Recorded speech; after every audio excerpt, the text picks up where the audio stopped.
What's one thing that both of DC Comics' most prominent feline themes villains to make it in the movies have in common? TVTropes.org.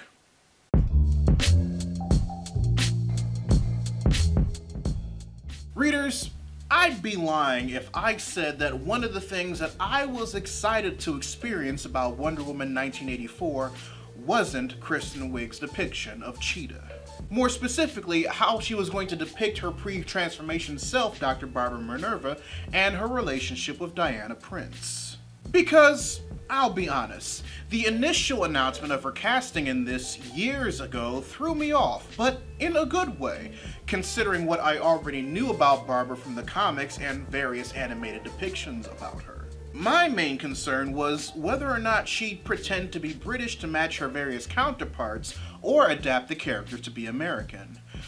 Others, on the other hand, were concerned that Wiig's more comedic background might make her a bad match for the role. I didn't because, one, I know that Patty Jenkins can bring out the best in performers, especially after watching Monster, and two, they said the same thing about Michael Keaton. Plus, I kinda stopped really caring about people's opinions on superhero character casting that hardcore ever since the Ben Affleck Batman fiasco of 2016. Soon, I got my answer in the first still of her in the character that they released for the movie, followed by the teaser trailer that appropriately got me hyped for the movie back when it aired in 2019. Then, I saw the movie on HBO Max, and I realized that not only did I absolutely love Kristen Wiig's portrayal of Minerva, but I also realized something very familiar about it. Familiar, yet different. You see, the moment Wiig's Barbara first appeared on screen and I saw how they were going to portray the character up until she became Cheetah, I immediately recognized the trope that was going to be used and how it was going to be further subverted in regards to the character. The trope in question is called Beautiful All Along, in which a character, most commonly a female identifying one, undergoes either a physical or a mental makeover, for lack of better phrases, hell, sometimes both, into a more societal mainstream variant of a beautiful swan after being depicted as a quote-unquote ugly duckling. They usually wear glasses. They wear ill-fitting clothes to show the audience that they're either ashamed of their body or aren't confident in it. They lack self-confidence and are usually shocked and semi-untrusting when someone miles out of their league gives them the time of day, because it usually means they're about to be the butt of a school or office-wide prank. Then, usually through character development, they either fix their hair a certain type of way, wear their clothes differently, or gain a sense of self, and we find out that they've been beautiful all along. You know, according to the impossible standards of Hollywood, but you already knew that. Now, I say this trope is a further subversion in regards to how Barbara is treated in '84, because this is not the first time we've seen this trope used in a superhero movie, especially one from DC Comics. Michelle Pfeiffer's depiction of Selina Kyle and her alias, Catwoman, in Tim Burton's Batman Returns is actually the first time we see this play out. She's a lowly secretary to her piece of shit boss, Max Schreck, who, because of her lack of confidence, unkemptness, and constant self-deprecation, actually more of a question, you stupid corn dog, is vastly ignored by Schreck and the bigwigs of Gotham he associates himself with. Then the one time she tries costs her her life. Or, you know, her first of 9. Then, when she reaches her breaking point because of what happened to her, she begins to change. She's bolder. She has a tremendous boost of self-confidence. Selina. That's my name, Maximilians. Don't wear it out or I'll make you buy me a new one. She no longer needs her glasses. She wears her hair differently. Becoming Catwoman aside, the decisions Selina makes in how she presents herself after her death drop to the cat gods reflect in her and us realizing that she was beautiful all along. The reason why it's a subversion of the trope, however, is because before Pfeiffer's version of Kyle, this trope was mostly used in a heteronormative romantic sense that played heavily into patriarchal norms, and in some instances still does. The quote-unquote ugly duckling usually became the beautiful swan in order to win the heart of the male love interest, and is usually always depicted as their best selves by the end of the transformation because of that aspect. Grease, Pretty Woman, The Princess Diaries, as long as there's a man to appease as the end goal, the transformation of the ugly duckling into a beautiful swan will always be done in a way that presents them and their personality in a positive light to everyone surrounding her. Michelle Pfeiffer Selina Kyle did not change for the attention of a man, even if she did begin to fall for Bruce Wayne later on after the change, and instead changed for the combination of herself and the motivation of enacting her revenge on Max Schreck. Because this was back when Catwoman was mainly depicted as a straight-up villain rather than the anti-hero that she is nowadays, the shifts in her confidence and how she depicted herself had to be seen as uninviting and emotionally detached from the rest of patriarchal society, including the women that can't see a life past it, which, as a result, causes her to be feared for her transformation as opposed to be adored. Too long didn't read. Life's a bitch, now so am I. When you look at it from this lens, it makes the decision to take this route with Selina's character in the movie as opposed to just being the daughter of the Gotham mob boss Carmine Falcone or a cat burgling philanthropist, as she's usually depicted in the good comic book stories she's in that are coincidentally enough not written by Frank Miller, all the more impactful.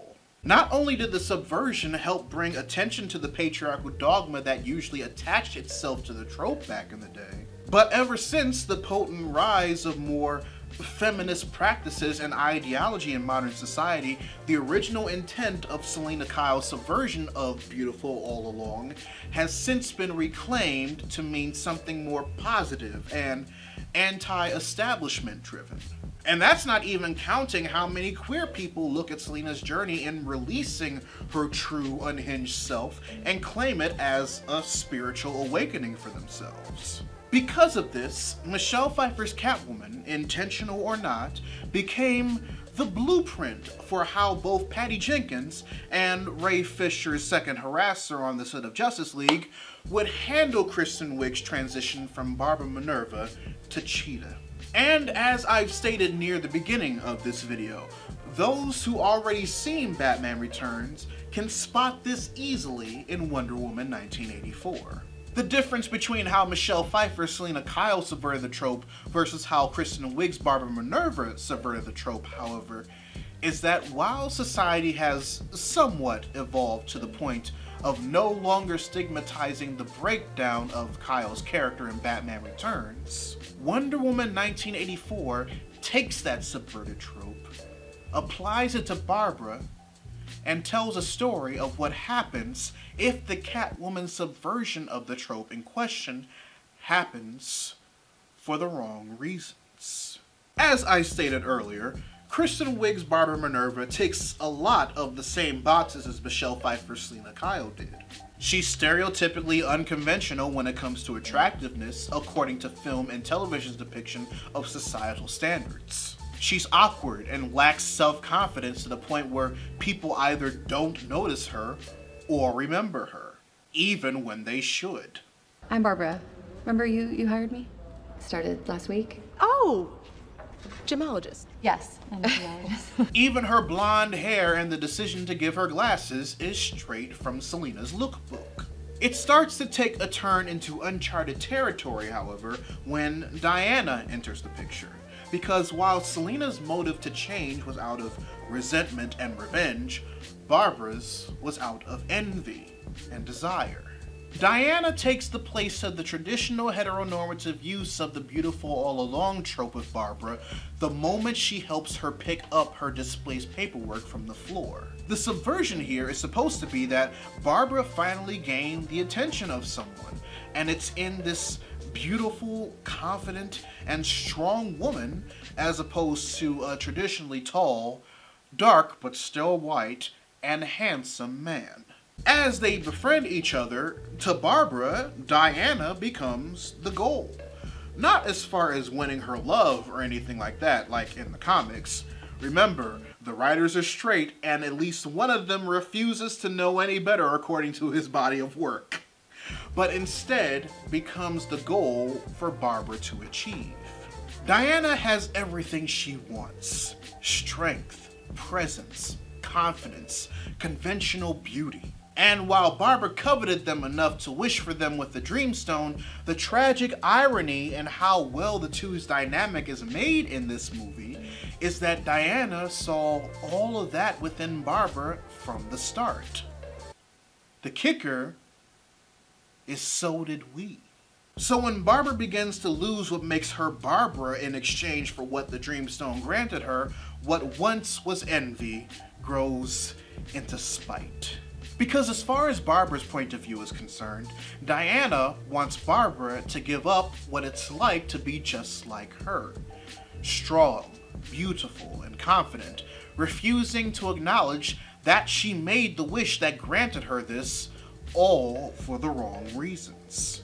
And because she refuses to see that who she was before the Dreamstone is truly what she sought to achieve due to her being blinded by what she believes she wants according to how the world sees Diana, the empathy and compassion Barbara once possessed that would have otherwise fueled everything she wanted to bring to light within her is now gone. And she will never return unless she renounces her wish. Only once she does that, along with some soul searching, will this iteration of Barbara Minerva realize that she's been beautiful all along.